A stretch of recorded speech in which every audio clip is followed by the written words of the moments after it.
ओम जय जय जय नमोस्तु नमोस्तु नमोस्तु नमोर्हन्ताणं नमो सिद्धाणं नमो ऐर्याणं नमो वृक्षायाणं नमो लोये सर्वसाङ्गं नमः समय साराय स्वानुभूत्या चकासते चित्स्वभावाय भावाय सर्वभावान्तरक्षे तीन भुवन में सार वीतराग विज्ञानता शिव स्वरूप शिवकार नमः त्रियोग समारिके अध्यात्म प्रेमी आत्मज्ञानी पंडित श्री दौलतराम जी द्वारा रचित छडाળા ગ્રંથમાં પાંચમી ઢાળ 12 ભાવના એમાં સંવર ભાવનાનો આપણે સ્વાધ્યાય કરી રહ્યા છીએ. પાઠ કરીશું. जिन पुण्य पाप नहीं कीना आत्म अनुभव चित दीना तिन्हि विधि आवत रूपे संबर लही सुख अवलोके. એમાં જે સૌથી પહેલા નંબરમાં જે બંધના 5 કારણ કહ્યા, મિથ્યાત્વ, વિરતિ, પ્રમાદ, કષાય અને યોગ, એમાં સૌથી પહેલા મિથ્યા દર્શનનું સંવર થાય છે. એટલે ચોથા ગુણસ્થાન વાળા જીવની ભૂમિકાને આપણે સમજી રહ્યા છીએ. આપણે જોયું ને, ચોથા વાળાને આ મિથ્યા દર્શન ગયું ને સાથે અનંતાનુબંધી કસાય ગઈ, બરાબર. એટલે સમ્યક દર્શન અને વિતરાગ ભાવ આ ગયું ને એટલો વિતરાગ ભાવ પ્રગટ થયો ચોથા ગુણસ્થાનમાં.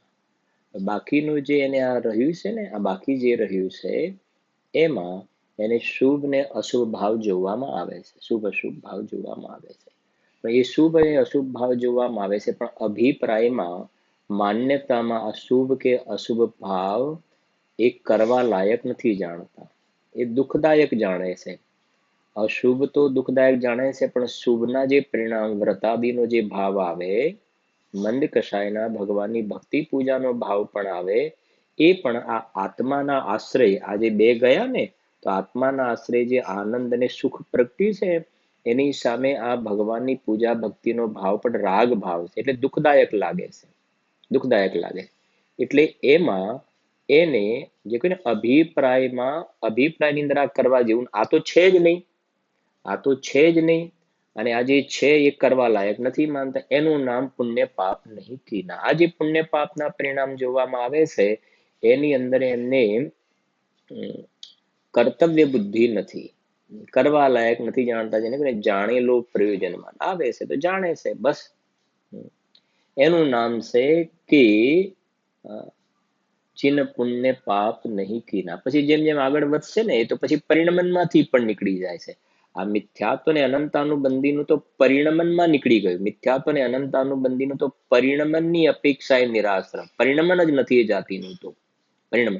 આનું પરિણમન છે, પરિણમન એટલે પર્યાયમાં જોવામાં આવે છે, જોવામાં આવે છે, જોવામાં આવે છે, છતાં પણ એ કહે છે જોવામાં આવતું હોવા છતાં એમાં એમને આ કરવા લાયક છે એવા પ્રકારની બુદ્ધિ નથી હોતી, આદરણીય બુદ્ધિ નથી હોતી. એનું નામ છે કે નહીં કીના, જેને આપણે ગઈકાલે 2-3 દ્રષ્ટાંતથી પણ સમજ્યા હતા.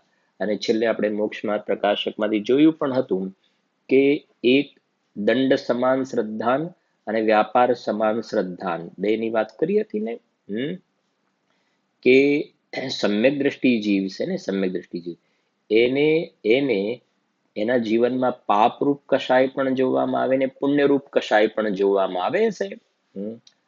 પણ હવે એને સમજજો, હવે એને જે પાપરૂપ કશાય કરતા પુણ્યરૂપ કશાય થાય ને, તો વાસ્તવમાં એને રહેવું છે તો અંદર પોતાના સ્વરૂપમાં રહેવું છે, સ્થિર સ્વરૂપમાં. પણ હજુ એવી એની દશા બનતી નથી, એવી દશા નથી બનતી. તો આ પાપનો દંડ અને પુણ્યનો દંડ બરાબર છે કે નહીં? તો હવે પાપથી બચીને પુણ્યમાં આવે છે, અંદરમાં રહેવાતું નથી. એટલે પાપથી બચીને પુણ્યમાં આવે છે, પણ એ જાણે છે કે આ વધારે દંડ હતો, પાપના પરિણામ હતા વધારે દંડ હતો, તો પુણ્યનો પરિણામ છે તો ઓછો દંડ છે, ઓછો. એ દંડ જાણે છે, પુણ્યના પરિણામને પણ દંડ જાણે છે. કહ્યું છે ને 20 ફૂટ બેઠ 80 ની 100 ની જગ્યાએ 80 ઘટી ગઈ, બરાબર છે ને? હા. તો એવી જાતિનો ઉપાય પણ કરે છે, સમ્યક દ્રષ્ટિ ઉપાય કરે છે. જેમ ભાઈ સમજો ધંધા વ્યાપારમાં રોકાયેલો હતો ને, તો એની અંદર મેં આખો દિવસ આ પાપમાં ગયો. અને જ્યાં ભક્તિ પૂજાનો સ્વાધ્યાયનો પ્રસંગ બને ને, એને આનંદ આવે છે, આનંદ આવે છે. તો પેલો વધારે દંડ હતો ને, આ ઓછો દંડ છે. અંદરમાં અભિપ્રાયમાં ઉપાધિ બુદ્ધિ નથી. તો એવી જાતિનો ઉપાય કરતો, ઉપાય પણ કરતો જોવામાં આવે. અશુભથી બચીને શુભમાં આવવાનો ઉપાય પણ કરતો જોવામાં આવે. અને એ ઉપાય બની જાય તો એને હર્ષ પણ થઈ જાય, હર્ષ પણ થાય. પણ જાણે છે દંડ, જાણે છે દંડ સમાન શ્રદ્ધા, આ રોકાવાનું સ્થાન નથી. પેલો વધારે તો ને ઓછો છે. જ્યારે પેલો અજ્ઞાની મિથ્યા દ્રષ્ટિ છે ને, અજ્ઞાની મિથ્યા દ્રષ્ટિ, એની જે આ પુણ્યના પરિણામ થાય, પૂજાના, ભક્તિના, યાત્રાના, દાનના પરિણામ થાય ને, તો જે પેલો વ્યાપારમાં પેલું કમાણીનું કારણ, એક ફેક્ટરીમાં તો પછી કે છે કે આ સમજો ને કે ભાઈ કમાણીનું કારણ, ભાઈ આપણે ફેક્ટરીની અંદર સમજો કે આપણે પ્લાસ્ટિકની બોટલ બનાવીએ છીએ, પણ ઢાંકણ બીજું કોઈ બનાવે છે, ઢાંકણ બીજું કોઈ બનાવે છે ને, તો પછી આને એમ થાય કે ઢાંકણ પણ આપણે જ બનાવો ને, એક બીજી ફેક્ટરી નાખો, ઢાંકણ આપણે જ કમાઓ. તો અંદરમાં એ વ્યાપારમાં સમજો એ ઉપાય કરે છે, કમાણીનું કારણ જાણે છે ને, તો બીજી ફેક્ટરીનો ઉપાય કરે છે. અને ઉપાય બની આવે તો એનો હર્ષ પણ થાય છે. તો એ તો કમાણીનું કારણ જાણે અને એનો ઉપાય પણ કરે, અને ઉપાય બની આવતા હર્ષ પણ માને. એવી રીતે મિથ્યા દ્રષ્ટિ, તો દ્રષ્ટાંત, એવી રીતે મિથ્યા દ્રષ્ટિ જીવને આ પૂજા ભક્તિ વ્રતાદિના જે પરિણામ, તો એનો ઉપાય પણ કરે. અને એવી જાતિનો યોગ બને ને, દયાદાન પૂજા ભક્તિનો વ્રત તપનો, તેમાં હર્ષ પણ માને. તો એનો ઉપાય અને હર્ષમાં બેમાં સમાનતા હોવા છતાં આ મિથ્યા દ્રષ્ટિને આવા જે વ્રતાદિના પરિણામ થયા, સ્વાધ્યાય વગેરેના સત્સંગમાં રહેવાના પરિણામ થયા ને, તો આની જે મિથ્યા દ્રષ્ટિને હર્ષ જોવામાં આવે છે ને, તો એને એ એમ માને છે કે આનાથી મને ધર્મની કમાણી થશે, આનાથી મને ધર્મની પ્રાપ્તિ થશે, આનાથી મને મોક્ષ માર્ગ થશે. એટલે એ શુભ ભાવને ધર્મની કમાણીનું કારણ સમજે છે, એટલે શુભ ભાવને વધારવાનો ઉદ્યમ કરે છે. એટલે વાત એ થઈ કે એકને દંડ સમાન સમજો, બંનેને શુભ ભાવ જોવામાં આવે છે. મિથ્યા દ્રષ્ટિને શુભ ભાવ અને સમ્યક દ્રષ્ટિ બેને શુભ ભાવ જોવામાં આવે છે, બેને. પણ એકને સમ્યક દ્રષ્ટિને દંડ સમાન શ્રદ્ધાંશે, અને મિથ્યા દ્રષ્ટિને વ્યાપાર સમાન શ્રદ્ધા છે. અને મિથ્યા દ્રષ્ટિને વ્યાપાર સમાન શ્રદ્ધાંશે એટલે શુભ ભાવને વધારવાનો ઉદ્યમ કરે છે. સમ્યક દ્રષ્ટિને દંડ સમાન શ્રદ્ધાંશે ને એટલે શુભ ભાવ પણ મટાડવાનો ઉદ્યમ છે. અને અશુભ તો ગયું, પણ શુભને પણ મટાડવાનો ઉદ્યમ છે. આવી રીતની વાત છે. કદાચ મને ખ્યાલ છે કાલે છેલ્લે મિથ્યા દ્રષ્ટિને દંડ સમાન કદાચ મારે બોલવામાં થોડું આવી ગયું હતું એવું. બાકી તો બધી જગ્યાએ ક્લિયર થોડી વાત થઈ હતી, પણ ક્યાંક મિથ્યા દ્રષ્ટિને દંડ સમાન ની સમ્યક દ્રષ્ટિને દંડ સમાન, અને મિથ્યા દ્રષ્ટિને વ્યાપાર સમાન શ્રદ્ધા હોય છે. બરાબર. તો હવે આવા પ્રકારની આપણે ચોથા ગુણસ્થાન બરાબર સમજો, ચોથા ગુણસ્થાન વાળા જીવની વાત અત્યારે કરી રહ્યા છે. પછી પેલામાં આપણને બહુ પ્રશ્ન નથી, વધારે વાર નહીં લાગે, ખાસા સમજવાનું છે. હવે ચોથા ગુણસ્થાનમાં આજે બહુ મહત્વની બે વાત સમજવી છે, આપણે ધ્યાનથી સમજજો. ચોથા ગુણસ્થાનમાં આ મિથ્યા દર્શન અને અનંતાનુબંધી કસાઈ ગઈ ને, એટલે જીવને અંદરમાં આ ભાવ જે વિકાર હતો, અંદરમાં જે વિકારી ભાવ, આ કચરો હતો, એ મોટો કચરો નીકળી ગયો. ગુરુદેવ બહુ સરસ વાત કરી છે. આ જે કસાય છે ને, મિથ્યાત્વની સાથે બંધાવા વાળી અનંતાનુબંધી કસાય કહેવાય. અનંતાનુબંધી, અનંત શબ્દ આવ્યો ને, એ મિથ્યાત્વની સાથે બંધાવા વાળી, અનંત અનુબંધી એટલે મિથ્યાત્વની સાથે બંધાવા વાળી. અને બીજી રીતે કહે તો કે અનંત અનુબંધી એટલે જેનાથી અનંત સંસારનો બંધ થાય એને અનંતાનુબંધી કહેવાય. અનંત સંસારનો બંધ એ અનંતાનુબંધી કસાય. સમજાય છે ને? એની આ રીતે છે. પછી આપણે અપ્રત્યાખ્યાન પ્રત્યાખ્યાન સમજવાને પછી સમજીશું. એટલે મિથ્યાત્વની સાથે જ્યાં બંધાય છે અનંતાનુબંધી કસાય. બીજા શબ્દોમાં કહીને બેહદ કસાય, હદ નહીં, બેહદ કસાય, બેહદ કસાય, હદ નહીં. હવે સમજો જરા ધ્યાનથી.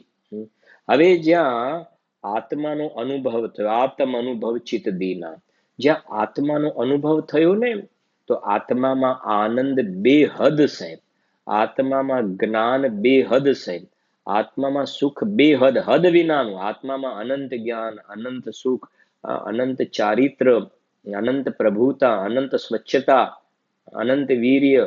તો એ કહે છે આત્મામાં આ અનંત આનંદ, અનંત સુખ, અનંત વિતરાગતા ભરેલી છે ને, બેહદ આનંદ છે, બેહદ આનંદ.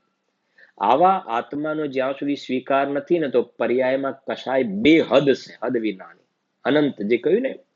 અને જ્યાં આવો આત્મા ઉપલબ્ધ થઈ ગયો, આત્માનો જ્યાં અનુભવ સાક્ષાત્કાર થયો ને, બેહદ આનંદ વાળા આત્માનો અનુભવ થયો, તો આ બાજુ જે કશાય હતી ને, આ નીકળી ગઈ. તો કશાય બેહદમાંથી હદમાં આવી ગઈ, હદમાં આવી ગઈ. હવે એનો સંસાર હદમાં આવી ગયો. પેલો બેહદ સંસાર હતો, હદમાં આવી ગયો. બેહદ એવા આનંદના અનુભવનો જ્યાં સ્વીકાર થયો અંદરમાં, તો કહે છે કે કશાય હદમાં આવી ગઈ. હવે આ જીવ સંસારમાં કિંચિત ન્યૂન અર્ધ પુદ્ગલ પરાવર્તનથી વધારે નહીં રખડે.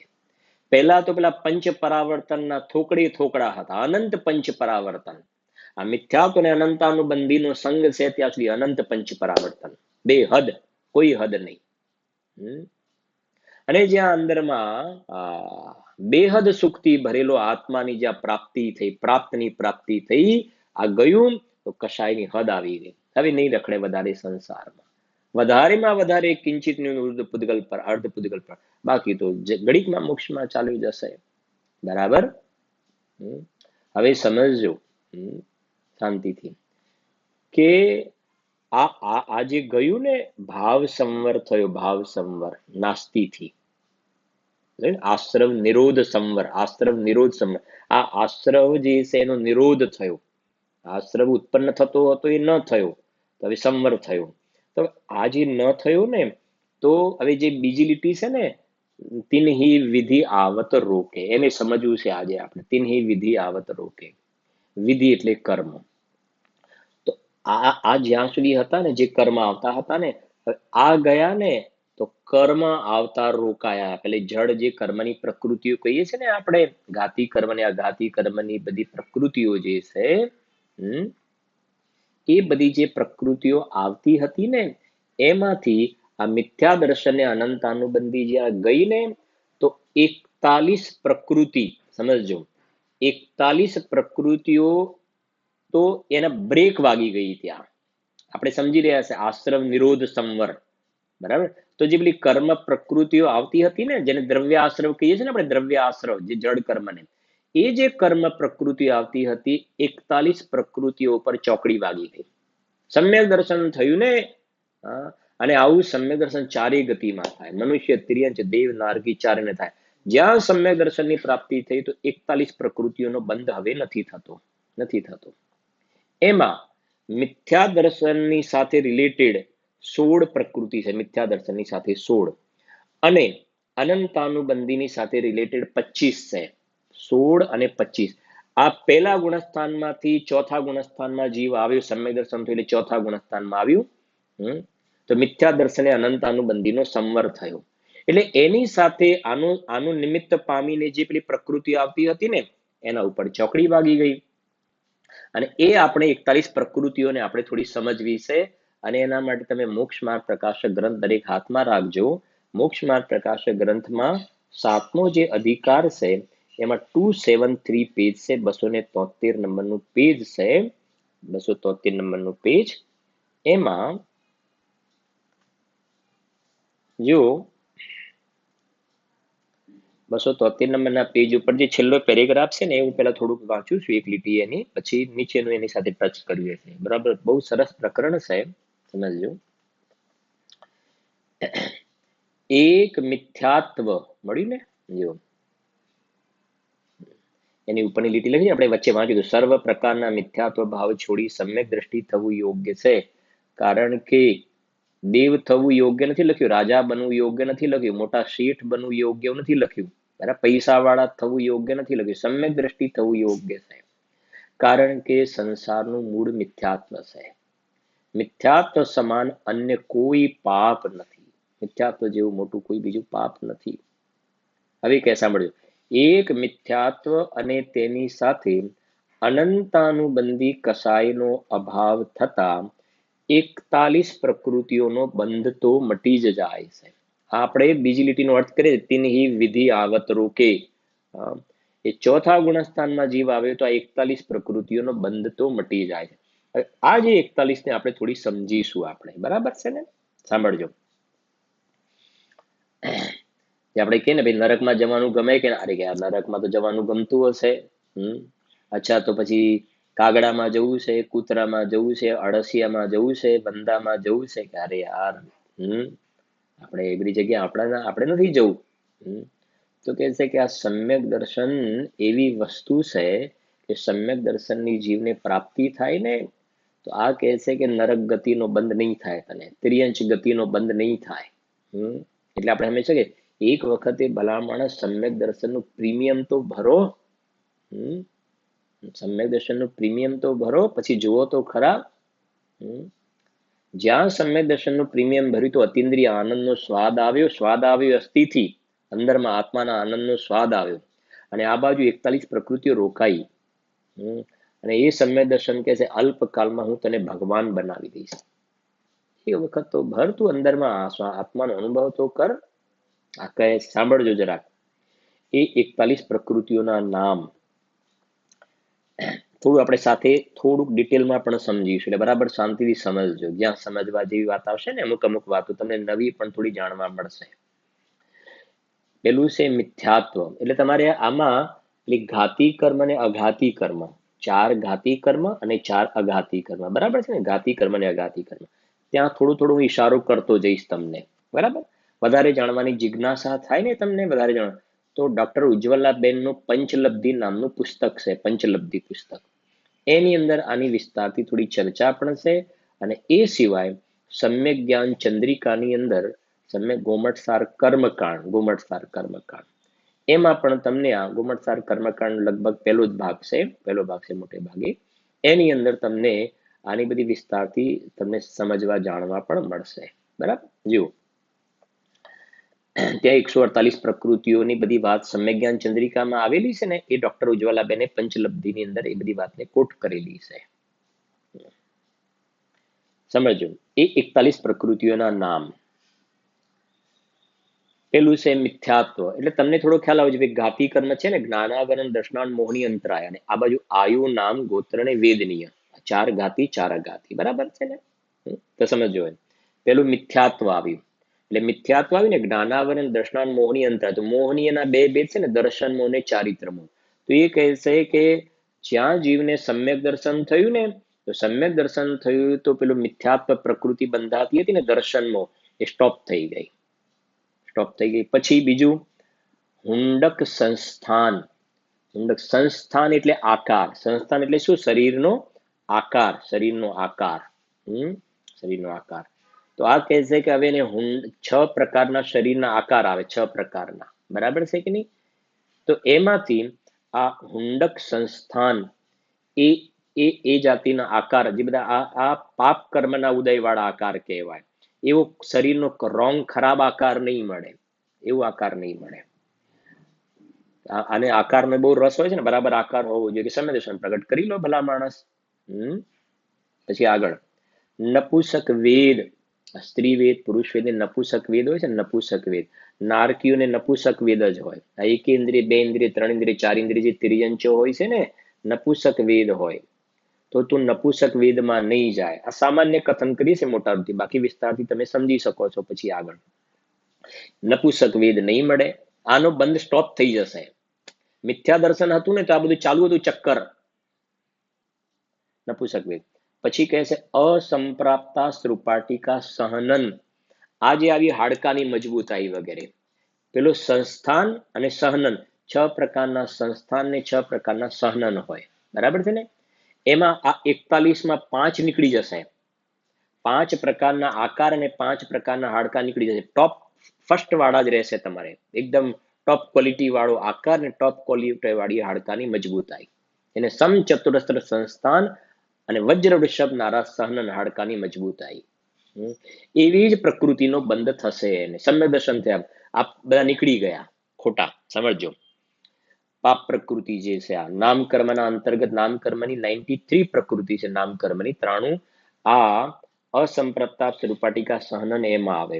અને એ સિવાય તમારે સમજવું હોય ને તો મોક્ષ શાસ્ત્ર ગ્રંથ છે ને, તત્વાસૂત્ર મોક્ષ શાસ્ત્ર, એમાં 8મા નંબરનો અધિકાર છે, 8મો અધિકાર.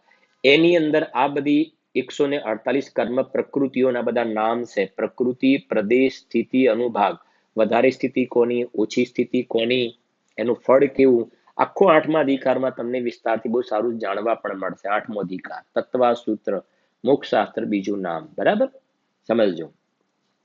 અસંપ્રાપ્તા રૂપાટિકા સહનન, પછી એકેન્દ્રિય, આ એકેન્દ્રિય પૃથ્વીકાય, જલકાય, અગ્નિકાય બધામાં નહીં જાય. સમય દર્શનનું પ્રીમિયમ ભર્યું તો ત્યાં નહીં જાય. પછી સ્થાવર, સ્થાવર એટલે આ બધા જે કહેવાય ને એકેન્દ્રિય, બે ઇન્દ્રિય, ત્રણ ઇન્દ્રિય, પૃથ્વીકાય, જલકાય, અગ્નિકાય, એકેન્દ્રિય બે ને પૃથ્વીકાય, જલકાય, અગ્નિકાયમાં, વાયુકાય, વનસ્પતિકાયમાં નહીં જાય, સ્થાવરમાં નહીં જાય. પછી આતપ, આતાપની જગ્યાએ આતપ નામની પ્રકૃતિ, આતપ. આ આતપની થોડી વાત કરી દઉં જરાક, કે આતપ નામની જે પ્રકૃતિ જે છે ને, એ જે આપણે આ સૂર્યનું વિમાન હોય છે ને, સૂર્ય ને ચંદ્ર વગેરે, બરાબર છે. તો જે સૂર્યનું જે વિમાન છે, તો એમાં આપણે જે કેવી રીતે હોય, આપણે જે લીંબુને કટ કરીએ ને, લીંબુને કટ કરીએ તો લીંબુને કટ કરીએ તો નીચેનો ભાગ રાઉન્ડ હોય અને ઉપરનો ભાગ ફ્લેટ હોય. તો જે દેવો રહે છે ને, ઉપરનો જે ફ્લેટ પોર્શન છે ને, ત્યાં આ જ્યોતિષી દેવ રહે છે.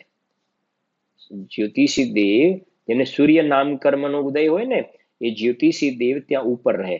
અને નીચેનો જે ભાગ છે, નીચેનો ભાગ, ત્યાં ત્યાં બાદર પર્યાપ્ત પૃથ્વીકાય જીવોનું શરીર છે. પૃથ્વીકાય જીવોનું શરીર, એકેન્દ્રિય જે કહે ને, બાદર પૃથ્વીકાય જીવોનું શરીર છે. અને એમને આ આતપ નામ કર્મનો ઉદય હોય છે. આતપ નામ કર્મ બીજું એક, આ પૃથ્વી આતપ નામ કર્મનો ઉદય હોય છે. એટલે આતપ નામ કર્મનો ઉદય હોય એટલે શું હોય એમાં, કે જે મૂળમાં ઠંડુ હોય, મૂળમાં જે ઠંડુ હોય અને જેની પ્રભા ઉષ્ણ હોય, એ આતપ નામ કર્મ કહેવાય. તો જે દેવ જે ઉપર રહે છે ને, જ્યોતિષી દેવ ઉપર, જે એ લોકોને રહેવાની જગ્યા અને મંદિર વગેરે પણ છે ઉપર, બરાબર છે ને, અકૃત્રિમ મંદિર વગેરે છે ત્યાં ઉપર. તો ઉપરનો ભાગ ઠંડો છે અને આ નીચેનો ભાગ જે આપણને જોવા મળે છે ને, એની પ્રભા ગરમ હોય. આવું આતપ નામ કર્મ હોય છે. મૂળ ઠંડુ અને એની પ્રભા કેવી હોય, એની પ્રભા ઉષ્ણ હોય, આવું હોય છે ત્યાં. અને આ આતપ નામ કર્મનો ઉદય માત્ર આ જે સૂર્ય નામનું જે વિમાન છે ને, સૂર્ય વિમાન, બસ એની અંદર જ જોવામાં આવે. એ સિવાય બીજા કોઈને આતપ નામ કર્મનો ઉદય ના જોવામાં આવે. બરાબર છે ને. પછી આપણે ટાઈમ રહેશે તો લઈશું આગળ થોડું, જુઓ. પછી આગળ આવશે ચંદ્રનું એ વખતે. પછી આતપ આવી ગયું, પછી સૂક્ષ્મ. એટલે મૂળ તો એ બતાવે છે કે સમ્યક દર્શન પ્રાપ્ત થાય ને, તો આજે પેલું નીચે વાળું જે દેવો ના વિમાન છે ને, સૂર્ય વિમાન, એમાં આ પૃથ્વીકાય જીવોનું શરીર ત્યાં ઉત્પન્ન નહીં થાય, આતપ. પછી સૂક્ષ્મ, એ પણ એક નામ કર્મનો ઉદય છે. સૂક્ષ્મ, એ કોઈનાથી રોકાય નહીં, કોઈ એને રોકે નહીં, બરાબર, એવી જાતિનો એનો ઉદય છે સૂક્ષ્મ. થોડી સૂક્ષ્મની વાત કરી દઉં જરાક. આ સૂક્ષ્મ જે શબ્દ આવ્યો ને, એ આજે કહે ને પૃથ્વીકાય, જલકાય, અગ્નિકાય, વાયુકાય, જે બધા કહ્યા ને, વનસ્પતિકાય, તો એમાં બે પ્રકાર આવે, બાદર અને સૂક્ષ્મ. બાદર અને સૂક્ષ્મ. સૂક્ષ્મ એટલે સમજો, સૂક્ષ્મ તો જે આપણે ઘરમાં આપણે ગેસ ઉપર અગ્નિ પ્રગટાવીએ ને, ગેસ ઉપર અગ્નિ જે જોઈએ છે, એમાં આપણે હાથ નાખીએ તો બળી જવાય. હાથ નાખીએ તો શું થવાય, બળી જવાય. અને આપણે એને બુઝાવી પણ શકીએ, એ બાદર કહેવાય. એ શું કહેવાય, બાદર. પછી ઘરમાં આપણે જે પાણી ભરેલું હોય, એ બાદર કહેવાય, જે આપણે જોઈ શકીએ છીએ, બરાબર છે ને. અને એ કહેવાય ને, એ કોઈને મારે, એનાથી કોઈ મરે, એ પ્રકારેના બાદરમાં ઉદય. પણ મારે બીજું કહેવું છે હવે સાથે, સૂક્ષ્મ કોને કહેવાય, સૂક્ષ્મ. થોડું થોડું ટચ કરીને આગળ વધીશું. સૂક્ષ્મ તો આ તમારી અને મારી વચ્ચે, વચ્ચેનો જે ખાલી ભાગ છે ને, ખાલી ભાગ, જે આપણે સામે બાજુમાં બેઠેલા હોઈએ, તો ત્યાં વચ્ચેના ભાગમાં, આ ખાલી ભાગમાં પાણી પણ છે. અત્યારે પાણી પણ છે. આપણને ભલે નથી દેખાતું. અહીંયા આગ પણ છે, અહીંયા અગ્નિ પણ છે, હાથ નાખ્યો છે ને અહીંયા ગાડી, બળાતું નથી મને, હાથ ઠંડો નથી, પણ અહીંયા પણ આખો 343 ઘન રાજ્યનો લોક છે ને, ત્યાં બધા સૂક્ષ્મ જીવો છે. અગ્નિ કાયિક પણ છે, જલ કાયિક પણ છે, વાયુ કાય પણ છે, વનસ્પતિ કાય, પૃથ્વી કાય છે. એ સૂક્ષ્મ કહેવાય. સૂક્ષ્મ એ બધે જોવામાં આવે, બધે જોવામાં આવે. હવે એ કહેવાય સમ્યક દર્શન પ્રાપ્ત થાય પછી જીવ આવી જગ્યાએ જન્મતો, મતલબ આવી પ્રકારની પ્રકૃતિનો બંધ નથી થતો. અત્યારે એ લેવું છે, આ જાતિની પ્રકૃતિનો બંધ નથી થતો એને, હવે બંધ નથી થતો. બરાબર, પેલા આટલું સમજીએ આપણે, નહીં જાય ત્યાં આગળ, એનો એનો બંધ નથી થતો. જુઓ પછી શું કહે છે, સૂક્ષ્મ, પછી અપર્યાપ્ત, પર્યાપ્તિ જેની પૂરી થાય ને એ પેલા મરી જાય. ઉચ્છ્વાસના 18મા ભાગમાં મરી જાય ને, ઉચ્છ્વાસના 18મા ભાગમાં દેહ છોડે. અપર્યાપ્ત. પછી સાધારણ, એટલે નિગોદના જીવ, નિગોદિયા જીવ, એમાં એ સાધારણ પ્રકૃતિનો બંધ નહીં કરે. પછી 2 ઇન્દ્રિયનો બંધ નહીં કરે, 3 ઇન્દ્રિયનો બંધ નહીં થાય, 14 ઇન્દ્રિયનો બંધ નહીં થાય, નરક ગતિનો બંધ નહીં થાય. સમ્યક દર્શન થયા પછી નરક ગતિનો બંધ નહીં થાય. પછી નરક ગત્યાનું પૂર્વીનો બંધ નહીં થાય. પછી નરક આયુનો બંધ નહીં થાય. સમ્યક દર્શન થયા પછી આ નરક ગતિ, નરક ગત્યાનું પૂર્વી, નરક આયુ, એ બધાનો બંધ નહીં થાય. એ 16 પ્રકૃતિઓના બંધનું કારણ એક મિથ્યાત્વ જ છે. એના બંધનું કારણ એક મિથ્યાત્વ જ છે. તે મિથ્યાત્વ ગુણસ્થાનના અંત સમયમાં એ 16 પ્રકૃતિઓના બંધનો વિચ્છેદ થાય છે. શું કહે છે અહીંયા આગળ, એ મિથ્યાત્વ ગુણસ્થાનના અંત સમયમાં, બરાબર સમજ, અંત સમયમાં એટલે પહેલું ગુણસ્થાન જ્યારે ચાલી રહ્યું છે ને, પહેલું ગુણસ્થાન, એ વખતે આ 16 પ્રકૃતિનો બંધ થઈ રહ્યો છે. અને પેલી અનંતાનું બંધી છે એની 25 એને આપણે હમણાં બાજુમાં રાખવા, 16 નો બંધ થઈ રહ્યો છે પહેલામાં. બરાબર છે કે નહીં? અને અહીંયા શું છે ને, બંધ એ અંત સમયમાં 16 પ્રકૃતિના બંધનો વિચ્છેદ થાય છે. તો બંધનો વિચ્છેદ જે થાય છે ને, એ પહેલા ગુણસ્થાનના અંતમાં બંધાય છે કે પહેલામાં. અને વિચ્છત્તિ, અને શાસ્ત્ર વિચ્છેદ, વિચ્છત્તિ એટલે બંધાવાનું બંધ ક્યાં થાય છે કે પહેલાના અંતમાં. પહેલાના અંતમાં, પહેલાના અંતમાં વિચ્છેદ થઈ ગયો. એટલે સમજો પહેલા વાળો ચોથામાં આવશે ને, ચોથામાં નહીં કહેવાય, પહેલાના અંતમાં વિચ્છેદ થઈ ગયો. પહેલાના અંતમાં વિચ્છેદ થઈ ગયો એટલે ચોથામાં આવશે ને, પહેલામાંથી, એટલે આનો બંધ નહીં જોવામાં આવે. વિચ્છેદ પહેલાના અંતમાં થઈ ગયો. બંધાતું તું ક્યાં? આ 16 પહેલામાં બંધાતા હતા, અને એની વિચ્છત્તિ ક્યાં થઈ ગઈ? પહેલાના અંતમાં. શબ્દ લખ્યો છે, એના માટે આપણે હંમેશા કહીએ છીએ, સમ્યક જ્ઞાન ચંદ્રિકામાં લખ્યો છે આવો ભાવ, કે જેમ સમજો ભાઈ આપણે છેલ્લે ક્યાં મળ્યા હતા, કે છેલ્લે આપણે સોનગઢમાં મળ્યા હતા. આપણે છેલ્લે સોનગઢમાં મળ્યા હતા. અચ્છા, છેલ્લે આપણે છૂટા ક્યાં પડ્યા? કે છેલ્લે આપણે સોનગઢમાં છૂટા પડ્યા. સોનગઢમાં છેલ્લે છૂટા પડ્યા. બરાબર છે કે નહીં?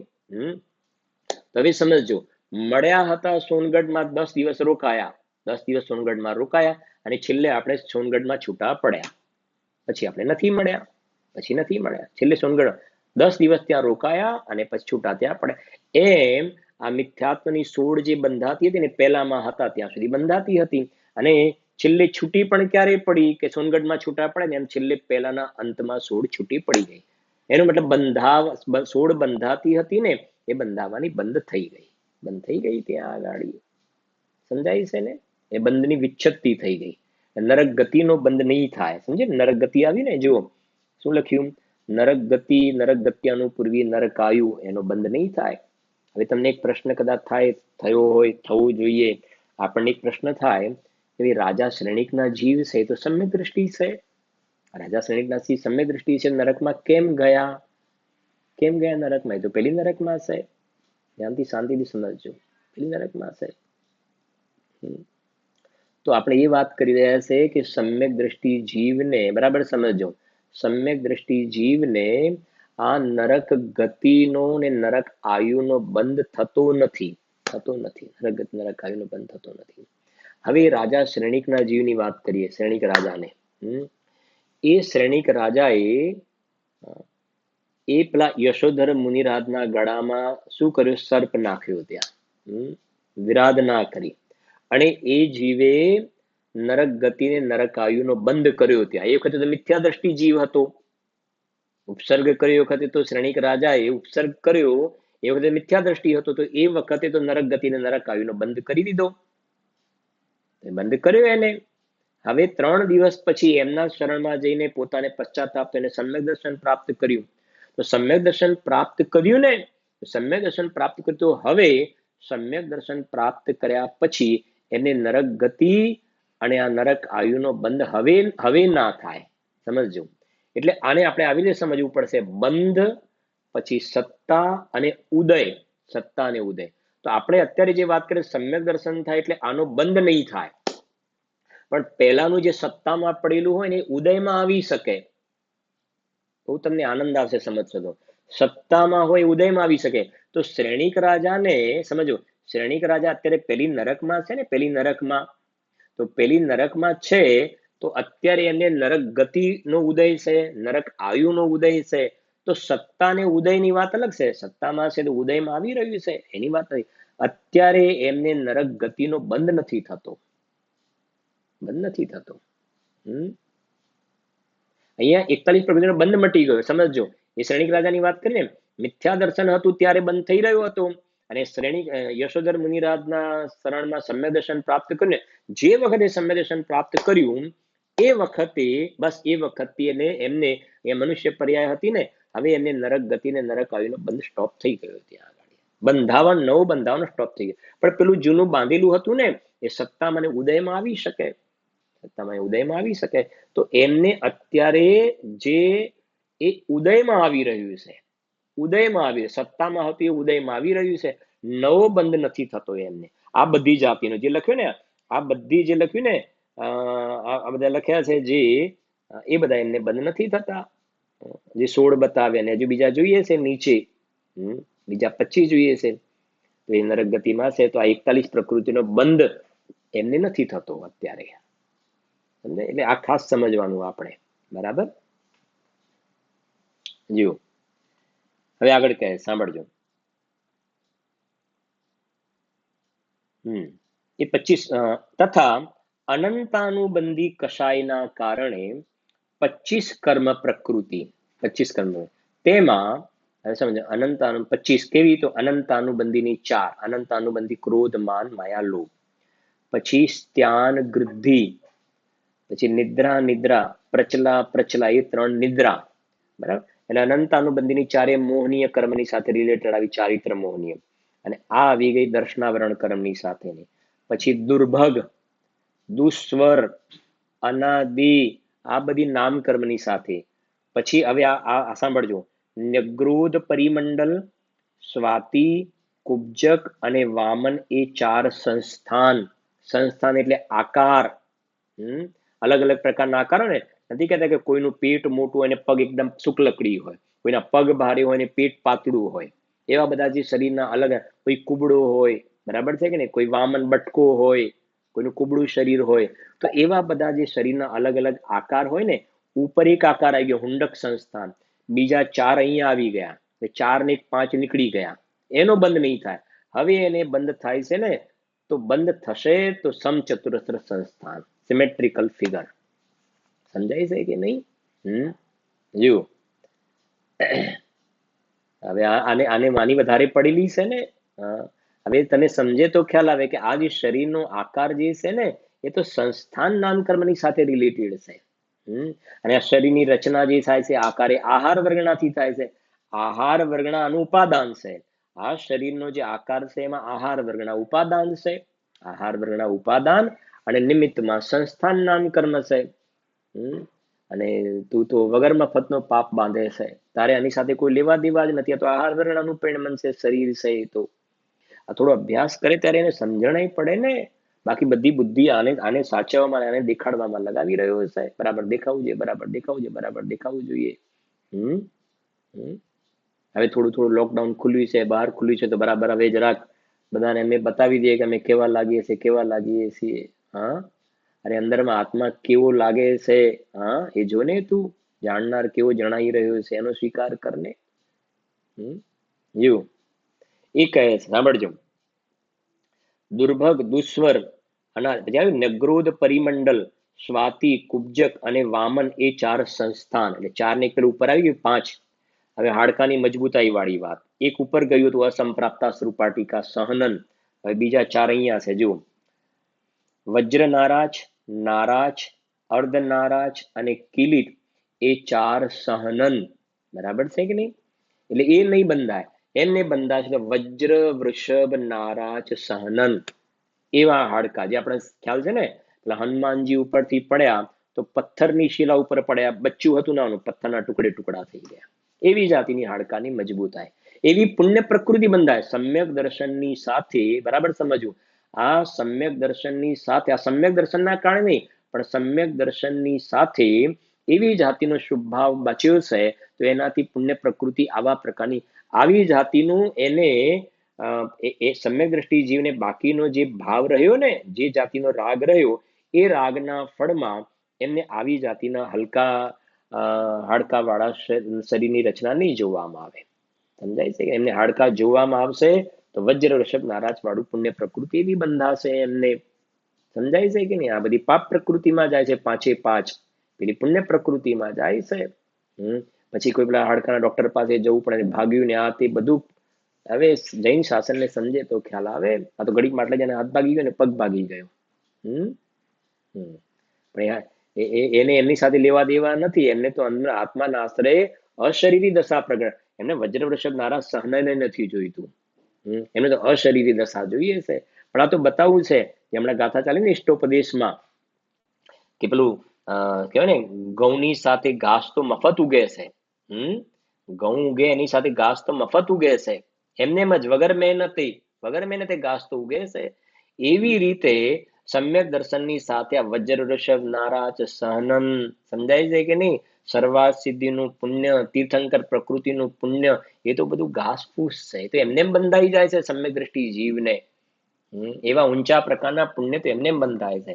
એમને એમની વાંછા નથી હોતી, એમને સહેજમાં આવા ઊંચા પુણ્ય બંધાય છે. આવો આકાર, આવું સુંદર શરીર મળે, પુણ્યના પરમાણુઓ વડે એમના શરીરની રચના થાય, એમને એમ થઈ જાય છે. જે જીવો પુણ્યને હે માને છે ને, એમને આવા ઊંચા પુણ્ય બંધાય છે. અને જે જીવો પુણ્યને ઉપાદેય માને છે, પુણ્યમાં જેમને વ્યાપાર સમાન શ્રદ્ધા છે, બરાબર ને, પુણ્યમાં જેમને વ્યાપાર જેવી શ્રદ્ધા છે ને, એમને હલકા પુણ્ય બંધાય છે. અને પુણ્યમાં જેમને દંડ જેવી શ્રદ્ધા છે, દંડ સમાન શ્રદ્ધા છે ને, એમને પુણ્ય પણ ઊંચા બંધાય છે. આમ છે. જુઓ ભાઈ, રોજ એટલા જીવન આમાં લગાવવા જેવું છે, બાકી તો બધું કઈ સમજવા જેવું છે. મનુષ્ય ભાવ ખોઈ નાખવાની વાતો છે. હમણાં જ ગુરુદેવના પ્રવચનમાં તો પંચાસ્તિકાયના પ્રવચનમાં એટલી સરસ વાત આવી હતી કે ઘરમાં એક માણસ કમાતો હોય ને, તો સમજો અત્યારની ગણતરી મૂકીએ કે ભાઈ વર્ષે 1 કરોડ કમાયો, ઘરમાં 4 વ્યક્તિ છે, 4 વ્યક્તિ, તો 1 કરોડ કમાયો, તો બહુ સારી વાત આવી ત્યાં. તો ગુરુદેવે કહ્યું કે પછી 4 ભાગ પડે કે ના પડે? 1 કરોડ કમાયો, 1 કરોડ કમાયો ને, તો 4 ભાગ પડે કે ના પડે? કે 4 ભાગ પડે. કે દરેકના ભાગમાં કેટલા આવ્યા? કે દરેકના ભાગમાં 25 લાખ, 25 લાખ, 25 લાખ, 25 લાખ આવે, દરેકના ભાગમાં 25 લાખ. પછી અચ્છા, પછી 1 કરોડ કમાવાનું એને જે પાપ કર્યું, એ પાપમાં પછી 4 ભાગ પડે કે ના પડે? બોલો, શું કેવું છે તમારું બધાનું? પાપમાં 4 ભાગ પડે કે ના? એ પેલો મજૂરી કરે છે ને પાપ કમાવાની, તો એને 1 કરોડ કમાવાનો જે પાપનો ભાવ કર્યો, એ પાપ ભાવના 4 ભાગ પડે કે ના પડે? કે એના તો ના પડે, પેલા કરોડના 4 ભાગ પડે, પણ એને જે પાપ કર્યું એના 4 ભાગ ના પડે. સમજાય છે કે નહીં? હવે દરેકે વિચારી લેવું. કોઈ વર્ષના ભાઈ સમજો 4 કરોડ કમાય છે અને ઘરમાં 4 મેમ્બર છે, તો દરેકના ભાગમાં 1 કરોડ રૂપિયા આવે, પણ પેલા 4 કરોડ ગમે તે રીતે ખરું ખોટું કરીને ગમે તે રીતે રૂપિયા ભેગા કરવા છે આપણે, બરાબર છે ને? અજ્ઞાન વાળો રૂપિયા વાળો થવામાં પડ્યો છે. હવે એ કહે છે કે તું પાપ કરે છે, 4 કરોડ નું પાપ કરે છે, તો પાપમાં ભાગ ના પડે, પાપમાં ભાગ ના પડે. અને પાપ કરે છે તો આ બધી 1 ઇન્દ્રિય 2 ઇન્દ્રિય મેં ક્યાંય ખત્તા ખાઈશ? તું ક્યાંય ખત્તા ખાઈશ? કઈ ખબર નહીં પડે. ઘરની અંદર જ કહીએ છે ને, ઘરની અંદર જ તું કીડામાં ઉત્પન્ન થઈ જઈશ. પેલું પાણીની મોટી ટાંકીઓ બતાવે ને, અમારા અંડરગ્રાઉન્ડ ટેન્ક આટલી મોટી, ઉપર એક મોટી ટાંકી છે પાણીની, આપણે ક્યારેક કહીએ છીએ એટલા માટે મરીને. કદાચ ઘર નથી છૂટતું ને, મોટું આટલું મોટું ને આટલો મોટો બંગલો ને આ ને તે ને બીજું આટલું બીજું આ તે, એનાથી મોટો મરીને ઘરમાં પાણીમાં અંડરગ્રાઉન્ડ ટેન્કમાં કીડામાં ઉત્પન્ન થઈ જશે. આ એક ઇન્દ્રિય બે ઇન્દ્રિયમાં 3 ઇન્દ્રિયમાં ઉત્પન્ન થઈ, એટલે પાણીમાં પૂડા પડે છે ઉત્પન્ન થઈ જઈશ. અને તારો છોકરો પેલી મોટર ચલાવશે અને ઉપર ઓવરહેડ ટેન્કમાં પહોંચી જઈશ. ઉપર ટેન્ક હોય છે ને બીજી એક, ત્યાંથી પાણી, અરે ગમે અમારે વાંધો નહીં, 3 દિવસ સુધી પાણી આવે, અઠવાડિયા સુધી પાણી ના આવે તો વાંધો નહીં, અમારે બધું બહુ. પાછા પેલા ઘણા એમ કે અમારા ફાધરનું કામ એટલે બહુ જ, ક્યારેક કહીએ છે ને અમારા ફાધર બહુ જ, અમે એમની પાસેથી બહુ શીખ્યા. શું શીખવાડ્યું બાપાએ? પાપ કરતા શીખવાડ્યું, ધંધો કરતા બરાબર શીખવાડ્યું. ફાધરે અમે શું શીખવાડ્યું? એકલું પાપ કેવી રીતે કરવું. વિચારવું જોઈએ ભાઈ શાંતિથી બધું. જ્ઞાની પુરુષોના ચરિત્ર આપણે વિચારવા જોઈએ. પાપીઓના ચરિત્ર વિચારને શું કરવાનું છે? એમાંથી તો પાપ શીખવા મળશે આપણને. સંસારનો અભાવ કરવાની વાત નહીં શીખવા મળે ત્યાં આગળ. હવે ઓવરહેડ ટેન્કમાં પહોંચી ગયો, ચલાવ્યું ને, અને પછી નીચે આવે એટલે બાથરૂમમાં પેલું મશીન છે ગીઝર, બસ બળીને ખાક થઈ જાય, પાછો મરીને ત્યાં ઉત્પન્ન થાય. અને પાછો મરીને ઉત્પન્ન થાય તો પેલું શું કહેવાય ને, ઘરની આગળ પેલા ઘરમાં તો પેલું એસી ચાલુ હોય ને, પછી મારે બહુ ઠંડક ને આ હતી, ઘરની બહાર જ પેલું ઝાડ ઉગાડેલા હોય છે ને, ઘરની બહાર જ ઝાડ ઉગાડેલા હોય, અને ઘરમાં જ ઉત્પન્ન થયું. ઘરની જે બહાર પેલું કમ્પાઉન્ડ હોય ને, કમ્પાઉન્ડ ત્યાં ઝાડ ઉગાડેલું છે. હવે ઝાડ ઉગાડેલું છે તો એ પછી પેલો એસી પેલો ગરમ ગરમ પવન ફેંકે છે તો આ ભાઈ સાહેબ ત્યાં આગળ આ લખ્યું છે એક કેન્દ્રીયમાં ઉત્પન્ન થાય. સમ્યક દર્શન થયું હશે તો બંધ નહીં કરે. અને સમ્યક દ્રષ્ટિ ઉત્પન્ન નહીં થાય ત્યાં, સમજજો. ત્યાં ઉત્પન્ન નહીં થાય, સમજજો. તો એ કહે સમજજો. પછી આપણે એને કાલે હજુ સમજીશું. સમ્યક દર્શન પહેલા તિર્યન ચાવીનો બંધ થયો તો ક્યાંની શું બધી વ્યવસ્થાઓ હોય છે. હવે ત્યાં ઉત્પન્ન થઈ ગયા અને બસ, અને પેલો એસી નો પેલો બહાર ગરમ પવન ફેંક્યા કરે છે ને ઉભા છે ત્યાં ગાડી.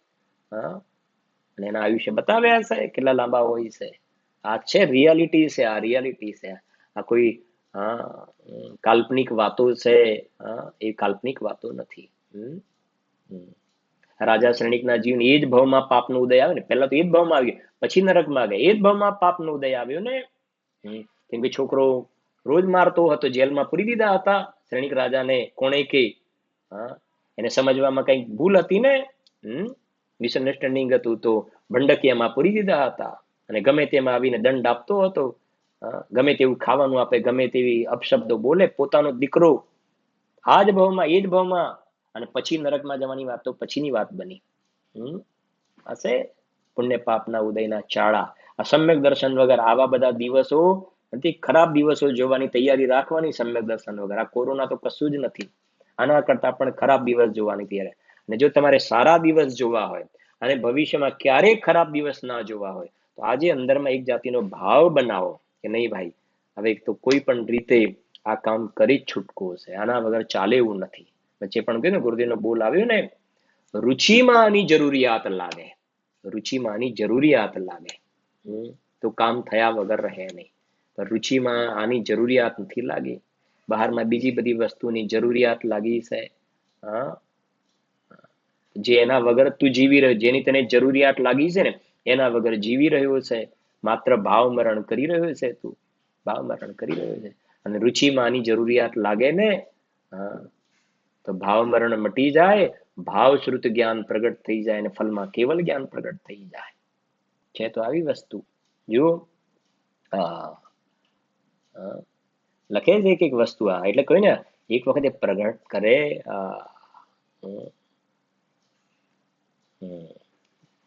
ચાર સહનન લખે ને એટલા માટે. અપ્રશસ્ત વિહાયો ગતિ, પછી સ્ત્રીવેદ, સ્ત્રીવેદ બરાબર છે. સ્ત્રીવેદ નો બંધ નહીં થાય. હવે સમજો, સચી ઇન્દ્રાણી છે ને સ્વર્ગમાં, સચી ઇન્દ્રાણી ત્યાં જઈને સમ્યક દર્શન પ્રગટ કર્યું, ત્યાં જઈને પ્રગટ કર્યું ને. સૌધર્મ ઇન્દ્રને તો હચ્યું ને, સચી ઇન્દ્રાણી એકાવતારી છે, સૌધર્મ ઇન્દ્ર ને સચી ઇન્દ્રાણી બંને એકાવતારી. ત્યાં જઈને સમ્યક દર્શન પ્રગટ કર્યું, સમજો. હવે સમ્યક દ્રષ્ટિ તો છે. હવે એ સચી ઇન્દ્રાણી અત્યારે એ જીવને આ સ્ત્રીલિંગનો, સ્ત્રીવેદનો બંધ નથી થતો, નપુસક વેદનો નહીં, સ્ત્રી વેદનો નહીં. સમજી ગયા કે નહીં? રાજા સૈનિકના જીવને અત્યારે નપુસક વેદ છે, પણ અત્યારે હાલ એ સ્ત્રી વેદ નપુસક વેદ નથી બાંધતા. એ બાંધશે તો પુરુષ વેદને બાંધે છે. આવીને પુરુષ પર્યાય થશે. એમ સચિન્દ્રાણી સ્ત્રીલિંગનો છેદ કરી દીધો. ખ્યાલ આવે છે ને? સમ્યક દ્રષ્ટિ થઈ ગયા, હવે હવે નથી બંધાતો. એ પહેલાનું ઉદયમાં આવેલું છે, પહેલા જે બાંધેલું છે એ ઉદયમાં આવ્યું છે. સીતાજીના જીવની પણ એ જ વાત છે ને. અહીંયા સ્ત્રીલિંગનો છેદ કરી દીધો તો ઉપર ગયા ને સ્વર્ગમાં, તો પ્રતિન્દ્રની, ઇન્દ્ર પુરુષ પર્યાય, પુરુષ વેદમાં ત્યાં ગાડી સ્ત્રીલિંગનો છેદ કરી દીધો. પ્રતિન્દ્ર ઇન્દ્ર થયા, ઇન્દ્રાણી નહીં ઇન્દ્ર થયા, એવી રીતે છે. જો સ્ત્રીવેદ પછી છે નીચ ગોત્ર. ગોત્ર કર્મમાં ઉચ્ચ ગોત્ર નીચ ગોત્ર છે ને, તો નીચ ગોત્રનો બંધ નહીં થાય સમ્યક દર્શન થયા પછી, ઉચ્ચ ગોત્રનો બંધ થશે. પછી છે ત્રિયંચ ગતિ. હવે આવી ગઈ, જો ઉપર નરક ગતિ વાળી આવી, ત્રિયંચ ગતિનો પણ બંધ નહીં થાય. ત્રિયંચમાં બધું નીકળી ગયું, બધા પ્રકાર, કોઈ પણ પ્રકારના ત્રિયંચ ગતિનો બંધ નહીં થાય. જે આપણે ફરી યાદ કરાવું છું, સ્વયંભૂ રમણ સમુદ્રમાં અને એ સિવાય કેટલાય ત્રિયંચ ગતિના જીવોને સમ્યક દર્શન તો હોય છે ને. તો સમ્યક દર્શન થયું, હવે એ જીવોને ત્રિયંચ ગતિનો બંધ નહીં થાય. 41 નો સ્ટોપ થઈ ગયો. બરાબર છે કે નહીં? જેમ મહાવીર ભગવાનની સિંહની પર્યાયમાં સમ્યક દર્શન થયું, તો ત્રિયંચ પર્યાયમાં સમ્યક દર્શન થયું ખરું, પણ હવે એ સિંહ હવે એ ત્રિયંચ ગતિ ત્રિયંચ આયુને નહીં બાંધે, નરક ગતિ નરક આયુને નહીં બાંધે, સ્ત્રી પર્યાયને નહીં બાંધે. એ ત્યાંથી શરૂઆત થઈ ગઈ. જે અત્યારે ચાલી રહ્યું છે તો જૂનું બાંધેલું ઉદયમાં આવ્યું છે, પહેલાનું જે ખોટું કર્યું હતું એ ઉદયમાં આવી રહ્યું છે. બસ એટલી વાત છે. જો ત્રિયંચ ગતિ, ત્રિયંચ નીચ ગોત્ર, પછી ત્રિયંચ ગતિ, ત્રિયંચ ગત્યાનું પૂર્વી, ત્રિયંચ આયુ. આ ત્રિયંચ ગતિના કેવા કેવા પ્રકારનો દુઃખ હોય છે, આ બધું વિચારે ત્યારે ખ્યાલ આવે ને. કતલખાનામાં લાઈનમાં ઉભા રહેવું પડે, મરઘા અને બીજા ત્રીજા કેવા કેવા પ્રકારની, આ ચાઇના વગેરેમાં તો કેવા કેવા એક પણ ત્રિયંચને છોડતા નથી, એક પણ ત્રિયંચને છોડતા નથી ને. જેનું નામ પણ બોલતા આપણને ગ્લાની ઉપજે ને, એવા બધા પદાર્થોને ખાઈ પીવે છે. એવી જગ્યામાં સમ્યક દર્શન વગર જીવ ત્યાં ચાલ્યો જાય છે. અને સમ્યક દર્શન પ્રાપ્ત થાય આવી જાતિના એને ભાવ ધારણ નથી કરવા પડતા. એ પ્રમાણે અને ઉદ્યોત એ 25 પ્રકૃતિઓની વિચ્છેદથી બીજા સાસાદન ગુણસ્થાનના અંતમાં થાય છે. એની ચર્ચા આપણે આવતીકાલના સ્વાધ્યાયમાં કરીશું.